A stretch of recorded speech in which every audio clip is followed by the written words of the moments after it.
குடிகாரங்களோட சேர்ந்து கூட இருக்கவங்களும் குடிகாரங்கள் அப்படின்னு மற்றவங்க ஒரு அபிப்பிராயப்பட்டுருவாங்க. ஏன்னா குடிக்கிறவன் என்ன பண்ணுவான்னா கூட இருக்கிறவனை எதை சொன்னாலும் சரின்னு சொல்லும்படியே அவனை மாற்றிடுவான். இவன் எதையாவது சொல்லுவான், அவன் மறுத்து பேச விட மாட்டான். இவன் சொல்கிறதெல்லாம் சரின்னு அவன் சொல்லிக்கிட்டே இருந்தால் தான் அவன் வச்சுருப்பான். அப்போ வெளியே இருந்து பார்க்குறவனுக்கு 2 குடிகாரங்க இப்படி பேசிக்கிட்டு இருக்காங்க பாருங்க அப்படின்னு மாறி போகும். குடியோட ராசி அது. ஒரு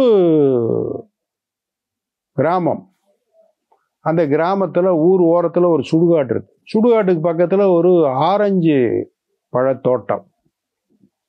2 சிறுவர்கள் அந்த ஆரஞ்சு பழத்தோட்டத்தை வழியே அந்த பக்கம் போனால் ஆரஞ்சு பழங்களை பறித்து கூடைகளில் வச்சு லாரியில் ஏற்றி பக்கத்து ஊருக்கு கொண்டு போகிறதுக்கு எல்லாம் ஏற்றிட்டு ஒரு கூடை மிஞ்சி போச்சு.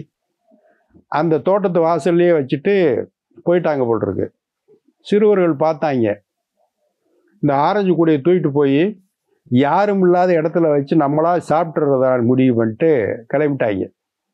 2 பேரும் வேகமாக தூக்கிட்டு போனால் எங்கே வச்சு சாப்பிட்றது? ஊருக்குள்ளே கொண்டு போனால் பங்குக்கு ஆள் வந்துடும். எங்கடா எடுத்தீங்கன்னு கேட்பாங்க, சண்டையாயிரும். தனியாக யாரும் இல்லாத இடத்துக்கு போகும்ட்டு அப்படி யோசிச்சு அப்படி வரும்போது அங்கே பக்கத்தில் சுடுகாடு இருக்குது. ஒரு பெரிய கேட்டு போட்டிருக்கு. அந்த கூடையை பிடிச்சி ஏறி குதிச்சான். ஒருத்தன் குதிச்சான், இன்னொருத்தன் பிடிச்சிக்கிட்டான். அப்படி குதிக்கும்போது 2 பழம் கீழே விழுந்துருச்சு கேட்டுக்கிட்டே. நமக்கு தான் கூடையில் இவ்வளவு பழம் இருக்குல்லப்பா, சாப்பிட்டு அப்புறம் வரும்போது பார்த்துக்கலாம் அப்படின்ட்டு அதை விட்டுவிட்டு 2 பேர் ஏறி குதிச்சு கூடையோடு உள்ளே போய் மறைவான இடத்துல சுடுகாட்டில் உட்காந்து உரிச்சு சாப்பிட ஆரம்பிச்சாங்க. அந்த நேரம் பார்த்து அந்த ஊர் குடிகார ஒருத்தன் ஃபுல் லோடில் வர்றான். வந்து அப்படியே வர்றான். கொஞ்சம் நேரம் படுத்தா பரவாயில்லைன்னு குடிகாரங்க என்ன பண்ணுவாங்கன்னா போய் கல்லறை மேலே ஏறி படுத்துக்குருவாங்க. சில நேரங்களில் போனால் அப்படியே போயிடலாம், இல்லைன்னா எந்திரிச்சு வரலாம்னு. வந்தான், அமைதியான இடம் எதுன்னு தேடி வந்தால் சுடுகாடு தான். அதுக்குள்ளே போய் படுத்துக்கலாம்னு கேட்டுக்கிட்ட வந்தான். அவனால் ஏற முடியலை. முயற்சி பண்ணிக்கிட்டு இருந்தால் உள்ள சத்தம் கேட்குது. எங்கே? சுடுகாட்டுக்குள்ளேருந்து சத்தம் கேட்குது. இந்தா எனக்கு ஒன்று, இந்தா உனக்கு ஒன்று, இந்தா எனக்கு ஒன்று, இந்தா உனக்கு ஒன்றுன்னு சத்தம் கேட்டோடனே ஃபுல் போதையில் இருக்கான். டப்புன்னு எல்லா போதையும் இறங்கிடுச்சு.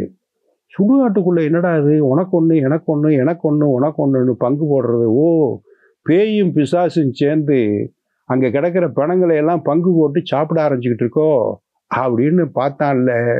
ஆத்தாடி விட்டா நம்மளையும் சாப்பிட்றோன்னு ஓட ஆரம்பித்தான் ஊரை நோக்கி.